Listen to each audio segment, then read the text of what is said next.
Welcome to படி tax. நம்ம இன்னைக்கு என்ன பார்க்க போறோம்னா நம்ம பென்குயின் ஸ்டோரி பார்க்க போறோம். நம்ம வந்து ஸ்டோரி என்ன திடீர்னு இந்த பென்குயின் ஸ்டோரி ரொம்ப திடீர்னு பென்குயின் ஸ்டோரி ட்ரெண்ட் ஆகுதுன்னா அது ஒரு ஃபயர் மோட்டிவேஷன். நீங்க வந்து அது வெறும் பென்குயின் அப்படின்னு நீங்க சொல்லக்கூடாது. அது வந்து ஒரு இன்டர்நேஷ்னல் அளவுக்கு மோட்டிவேட் பண்ணி நம்மளை வந்து ஒரு புது ஒரு தொலைநோக்கு பார்வைக்கு கொண்டு போனது வந்து அந்த பென்குயின்.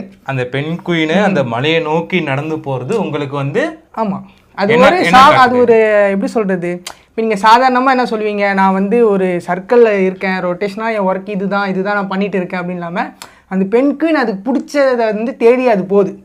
அது வந்து எதை தேடி போகுதுன்னு அதுக்கும் தெரியாது. பட் ஆனால் அது வந்து அந்த காலனி இல்லாமல் அப்புறம் அந்த சாப்பாடும் தேடி போகாமல் அது வந்து ஒரு இலக்கை தேடி அந்த மவுண்டனை தேடி போகுது. நாமளும் அதே மாதிரி மோட்டிவேட் ஆகி ஒரு இலக்கை நோக்கி போகணும் அப்படின்னு சொல்லிட்டு அந்த ஒரு வீடியோவை பார்த்து நம்ம மோட்டிவேட் ஆகணும். ஆமாம். ஆனால் ஆக்சுவலாக நீங்கள் சொல்கிறபடி கரெக்டு தான். எல்லாருக்கும் அந்த பென்குயினை பார்க்கும்போது பாடுறோம் அந்த கூட்டத்தை விட்டு நம்ம எப்படி ஆசைப்பட்டோம் ஒரு லூப்பில் வாழாமல் நம்ம ஒரு இலக்கு நோக்கி ஓடணுன்ற மாதிரி இந்த பென்குயின் ஓடுதலாக சொல்லிட்டு லிட்டர்லி மீ நானும் இந்த மாதிரி தான் இருக்கணும்னு ஆசைப்பட்றேன்னு சொல்கிறாங்க. ஆக்சுவலி அந்த பென்குயினோட கிளைமேக்ஸ் என்னவா இருக்கும் நீங்கள் நினைக்கிறேன்? என்ன அது மவுண்டனை நோக்கி போகுதுன்னா மவுண்டன் என்ன இருக்க போகுது, அது என்ன மவுண்ட் எவரெஸ்ட் போகணும் அப்படின்னு நினைக்க போதா? அப்படின்னா இல்லை, அது நடந்து போய் செத்து போயிடும். ஆமாம், அது வந்து அந்த அவ்வளோ 72 கிலோமீட்டர் நடந்து போகுதுன்னா என்ன சாப்பாடு இல்லை எதுவுமே இல்லைன்னா என்ன லிட்டரலி இறந்து தான் போகும். அதே மாதிரி நீங்கள் சொல்கிறபடி அந்த பென்குயினுக்கு வந்து ஒரு மோட்டிவேஷன் ஆகி என்னோட இலக்கு அந்த மலை தான் அப்படின்னு நினச்சி ஒன்று அந்த பென்குயின் போல. அது ஒரிஜினல் கதை என்னன்னா பென்குயினோட அது குண விஷயங்கள் என்ன சொல்லுவாங்கன்னா இந்த மாதிரி கூட்டத்தோட கூட்டமாக தான் வாழும். திடீர்னு அந்த கூட்டத்தை விட்டு லைட்டா டைவர்ட் ஆனதுக்கு அப்புறம் அது எங்க போறதுன்னு தெரியாம வழி தெரியாம போகுது. ஆக்சுவலி வழி தெரியாமனா இல்ல, அது வழி தெரியும், ஆனா எதுக்காக அங்க போறோம்னு தெரியாம போவோம். அதாவது நம்ம இப்போ வந்து இந்த காலனிக்கும் போகணுன்ற அவசியம் இல்லை, நம்ம சாப்பாடு போகணும் அவசியம் இல்லை, நம்ம இஷ்டம் நம்ம எங்க வேணாலும் போகலாம் அப்படின்னு சொல்லிட்டு அது வந்து நோக்கி போனது தான் அந்த மவுண்டன். ஆனா அது வந்து ஒரு மோட்டிவேட் ஆகி போன மாதிரி இல்லை. அது வந்து அங்க போனா எதுனா ஒன்று கிடைக்கும் ஒரு எக்ஸ்பெக்டேஷன்ல அது போல. பட் ஆனால் போன இடத்துல அது காத்திருந்தது வந்து ஒரு டெட் எண்ட் மாதிரி தான். லாஸ்ட்ல அந்த பென்குயின் வந்து ஒரு இலக்கத்தை நோக்கி ஓடாம அதோட மனநல பாதிக்கப்பட்டதுனால போய் செத்து போச்சு. ஆக்சுவலி நீங்க வந்து மனநல பாதிக்கப்பட்டுருச்சு, பென்குயின் நடந்துருச்சு, அது பென்குயின் ஓகே. ஆனா வந்து அதை பார்த்து மக்கள் மோட்டிவேட் ஆனாங்கல்ல. அதாவது இருங்க நான் வந்து லவ் ஃபெயிலியர் காய், எனக்கு இது வேணாம் அது வேணாம், நான் என்னோட பாதையை நோக்கி போறேன் அப்படின்னு சொல்லிட்டு போட்டவனுங்க இருக்கானுங்க. அதுக்கப்புறம் நான் வந்து இன்ட்ரெஸ்டிங்கான ஒன்று பார்த்தேன். நம்ம அவர் வந்து எப்படி கூப்பிடுனே தெரியல. ஆக்சுவலி டிவிகே தலைவர்னு கூப்பிடுவா, இல்லைனா வந்து ஆக்டர் தளபதி விஜய்னு கூப்பிடுவா, ஸ்பெசிஃபிக்காக வந்து எதனா ஒன்று கூப்பிடுங்க ஜி அந்த மாதிரியா. ஆக்சுவலி நான் பார்த்த அந்த டெம்ப்ளேட் என்னன்னா, விஜய் வந்து எனக்கு வந்து படம் வேண்டாம், எனக்கு வந்து லியோ 2 மாஸ்டர் 2 அது மாதிரி வந்து படங்கள்லாம் எனக்கு வேணாம், எனக்கு சினிமா வேண்டாம், நான் லிட்ரலி ஒரு புது பாதையில் போகிறேன் அப்படின்னு சொல்லிட்டு பாலிடிக் வந்திருக்காரு. ஆக்சுவலி இந்த பென்குயின் ஸ்டோரி மாதிரி தான் அவருக்கும் போகுது, அவரு நோக்கி போறாரு.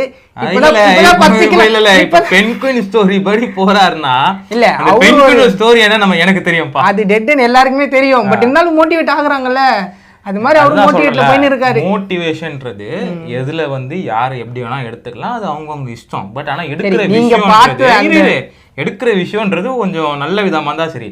உண்மையாவே அந்த பென்குயினுக்கு வந்து இல்ல என்னோட இலக்குன்றது அந்த மவுண்டைன் தான், அந்த மவுண்டைன் எனக்கு என்னமோ இருக்கு. உதாரணத்துக்கு சொல்லணும்னா பாகுபலி படத்துல பிரபாஸ் எப்படி தமனாவை தேடி போவாரு, அது தமனாவை தேடி அப்படின்னு அவர் ஒரு இதுல போவாரு. அதுதான் சொல்றேன், ஸ்டோரி மாறிடும்.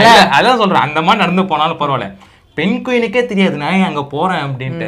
ஸோ லிட்டர்லி மீ நான் தான் அந்த பென்குயின். நீங்க சொன்னீங்களா எனக்கு லவ்வும் வேணும், அந்த மாதிரி நானும் பென்குயினை வந்து அந்த பென்குயினை ஏன் நீங்க ஒரு மோட்டிவேஷனலா எடுத்துக்கிறீங்க, ஒரு மோட்டிவேஷனா எடுத்துக்கிறாங்க. பட் ஆனா இருந்தாலும் நிறைய டெம்ப்ளேட் வந்து மோட்டிவேஷனோட அது ஒரு எப்படி சொல்றது கிரிஞ்சியா மாறிட்டு வருது. மோட்டிவேஷன் வந்து ஓவர் மோட்டிவேஷன் ஆகி சோசியல் மீடியாவில் அது ஒரு கிரிஞ்சி சப்ஜெக்டாக மாறுற அளவுக்கு மோட்டிவேஷன் ஆக்கி ஒரு கட்டத்துக்கு மேலே அந்த பென்குயின்றது கிட்டத்தட்ட ஒரு மனநல பாதிக்கப்பட்ட ஒரு கேரக்டர். அந்த மனநல பாதிக்கப்பட்ட கேரக்டரோட லிட்டர்லி மீ அப்படின்றாங்க பார்த்தீங்களா. அப்போ உங்க மனநல எப்படி இருக்குதான் நான் யோசிச்சிருக்கிறேன். எனக்கும் ஒரு ஆசை இருக்கு, நானே என் டே டு லைஃப்ல இருந்து அந்த சர்க்கிள்லேருந்து போய் இலக்கை நோக்கி ஓடணும்.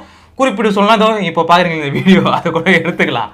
ஸோ நிறைய இருக்கு. அதுக்காக சம்பந்தமே இல்லாம சாவ போற பென்குயினா நான் மோட்டிவேஷனா எடுத்துப்பேன்னு கேட்டேன். இல்லை ஆக்சுவலி நான் வந்து அந்த பென்குயின் ஸ்டோரி பார்க்கும்போது எமோஷனலா நிறைய பேர் போடுவாங்கன்னு பார்த்தா அது ஒரு 2 செகண்ட் நின்றுட்டு திரும்பி பார்க்கும் பத்தியா, அதுக்கு வேற ஒண்ணு போடுறானுங்க.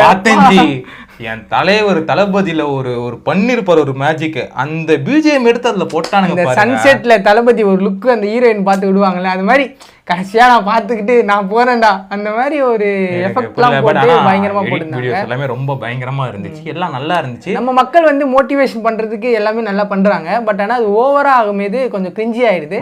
பட் இருந்தாலும் அது மோட்டிவேஷன் வந்து ஒரு அளவு தான். அது வந்து மென்டலி டிசார்டர் மாதிரி அது பிஹேவ் பண்ணுது. அதேதான் இவர் சொல்றதா அது கரெக்டான விஷயம். எண்ட் ஆஃப் த டே அந்த ஒரு பெண்குயினோட ஸ்டோரி, அந்த ஒரு டாக்குமெண்ட்ரி எடுத்து பார்த்தா டாக்டர் ஏதாவது சொல்லுவாரு, அதோட குணாதிசயம் அதுதாங்க. அந்த ஹேபிட் வந்து அதுக்கு திரும்பி போய் காலனியில விட்டாலுமே அது திரும்பி வந்து அங்கதான் இருக்கணும் அப்படின்னு தெரியாம அது இஷ்டத்துக்கு அது எங்கேயோ போய் அது அது சர்வே ஆகாம இறந்து போயிடுது. நீங்களும் அதே மாதிரி சர்வே ஆகணும்னா ஒரு ப்ராப்பர் டிசிஷனோட நீங்க ஒரு மோட்டிவேஷன் எடுக்கணும். நான் வந்து எடுப்பேன்டா நானும் மோட்டிவேஷன் போனீங்கன்னா அப்புறம் திரும்பி பாத்தீங்கன்னா பெண்கின் மாதிரி தான் நீங்களும் வந்து தத்தளிப்பீங்க. இதுல வந்து நீங்க வந்து டேக் பண்ணுங்க உங்க ஃப்ரெண்ட்ஸ் கேங்ல, நானும் மோட்டிவேட் ஆயிட்ட மச்சான் அந்த வீடியோ பார்த்துட்டு நானும் இதுக்கப்புறம் புதுசா ஒண்ணு பண்ணுவேன்டா அப்படின்னு சொல்லி எதுனா ஒரு தற்குறித்தனமா எதனா இருப்பானுங்க. எப்படி தற்குறி சொல்லாதீங்க ஜி, வேற ஒரு கேங் வரும் ஜி நம்ம அடிக்கிறதுக்கு. தற்குறின்றது அவங்க தான் முடிவு பண்ணிட்டாங்க ஜி, ப்ளீஸ் ஜி அந்த வேர்டை யூஸ் பண்ணாதீங்க. ஸோ ரெண்டாவது அதுதான் அந்த பெண்குயின் ஸ்டோரியை பார்த்து நானும் அந்த மாதிரி சொல்லிட்டு ஒரு மென்டலி டிசார்டராக போகாதீங்க. ஸோ மோட்டிவேஷனல் நிறைய இருக்குது. ஒரு சாக போகிற பெண்குயினோட லிட்டர்லி மீன்ற ஒரு விஷயத்த கனெக்ட் பண்ணாதீங்க. அது மோட்டிவேஷனல் பெண்குயின் இல்லை, பைத்தியக்கார பெண்குயின்.